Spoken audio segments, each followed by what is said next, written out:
আসসালামু আলাইকুম ভিউয়ার্স। আজকে আমি ভিন্ন স্বাদের একটি নুডলস তৈরি করব। নুডলস তৈরি করার জন্য প্রথমে আমি পানি গরম করতে দিয়ে দিয়েছি নুডলসগুলো সিদ্ধ করার জন্য।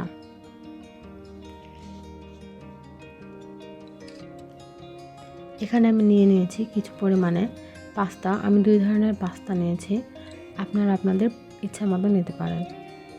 আর নিয়েছি নুডলস, আমি আমার পরিমাণ মতো নিয়েছি।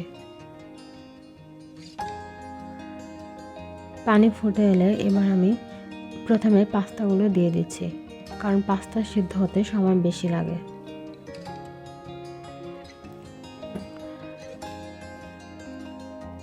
পাস্তাগুলো প্রায় 80% সিদ্ধ হয়ে আসলে আমি এর মধ্যে নুডলসগুলো দিয়ে দেব।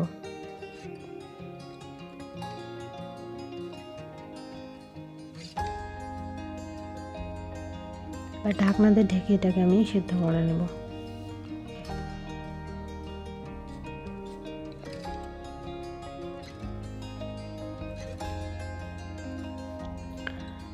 ঢাকনা খুলে আমি চেক করে নিচ্ছি। দেখুন কালারটা অনেকটা চেঞ্জ হয়ে এসেছে, এগুলো প্রায় সিদ্ধ হয়ে গেছে। এবার আমি নুডলসগুলো দিয়ে দিচ্ছি। আপনারা চাইলে পাস্তা এবং নুডলস দুটো আলাদাভাবে সিদ্ধ করে নিতে পারেন, এক্ষেত্রে সময়টা বেশি লাগে, তাই আমি এভাবে সিদ্ধ করে নিচ্ছি।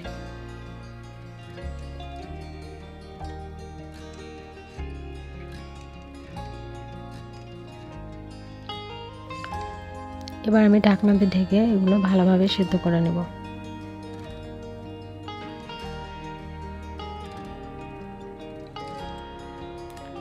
এগুলো সিদ্ধ হয়ে গেছে, আমি এখন একটি ছাঁকনিতে ঢেলে ঠান্ডা পানি দিয়ে ঠান্ডা করে নেব।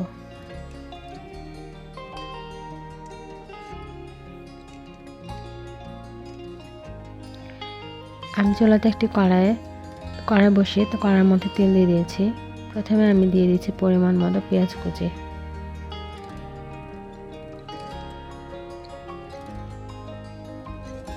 এবার আমি পেঁয়াজগুলোকে কিছুক্ষণ নেড়ে চেড়ে হালকাভাবে ভেজে নেব।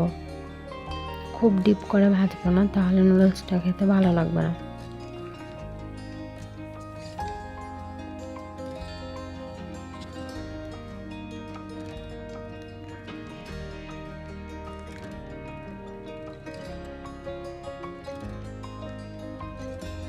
এভাবে কিছুক্ষণ নেড়ে চেড়ে নিয়ে আমি এখন এর মধ্যে দিয়ে দেব একটি ডিম।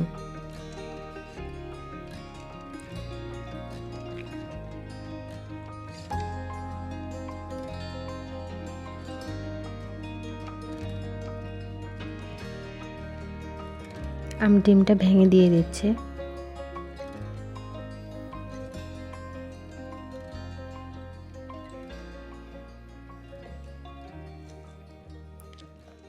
এবার আমি কিছুক্ষণ ভালোভাবে নেড়ে চেড়ে ডিমগুলো পেঁয়াজের সাথে মিশিয়ে নেব।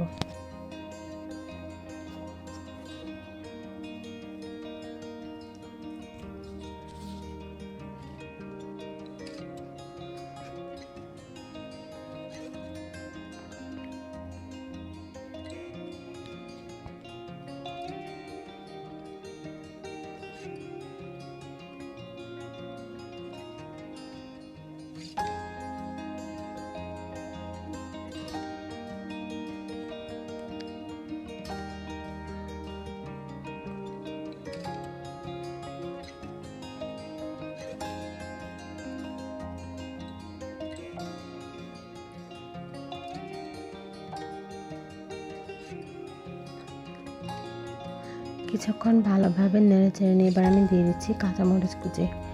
আমি এখানে 2 ধরনের কাঁচামরিচ ব্যবহার করেছি জাস্ট কালারের জন্য, আপনারা চাইলে এক ধরনের ব্যবহার করতে পারেন।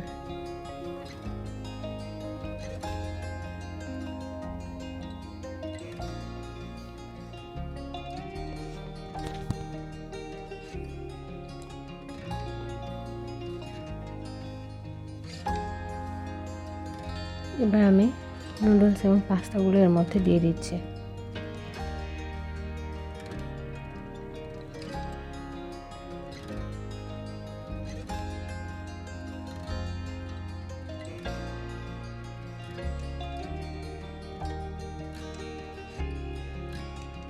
এবারে আমি দিয়ে দিচ্ছি স্বাদ মতো লবণ।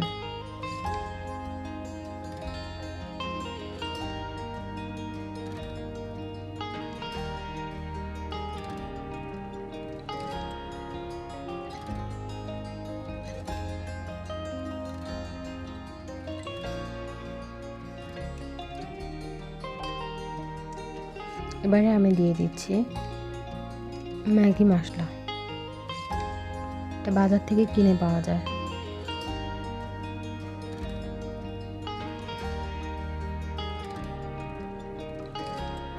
এবার আমি সামান্য কিছুক্ষণ এগুলোকে ভালোভাবে নেড়েচেড়ে মিশিয়ে নেব, খুব একটা ডিপ করে ভাজবো না।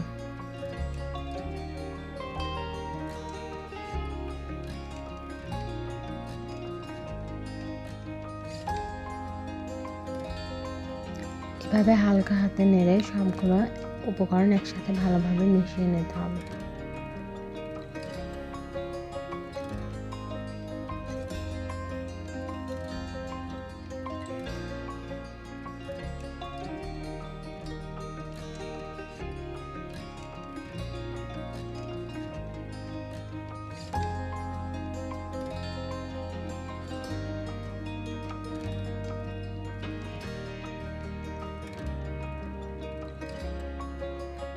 আমার নুডলসটা রান্না করা হয়ে গেছে। যদি আমার ভিডিওটি আপনাদের ভালো লেগে থাকে তাহলে অবশ্যই লাইক, কমেন্ট, শেয়ার করতে ভুলবেন না। আর সেই সাথে পাশে থাকা বেল আইকনটি প্রেস করে রাখবেন নতুন নতুন ভিডিওর জন্য।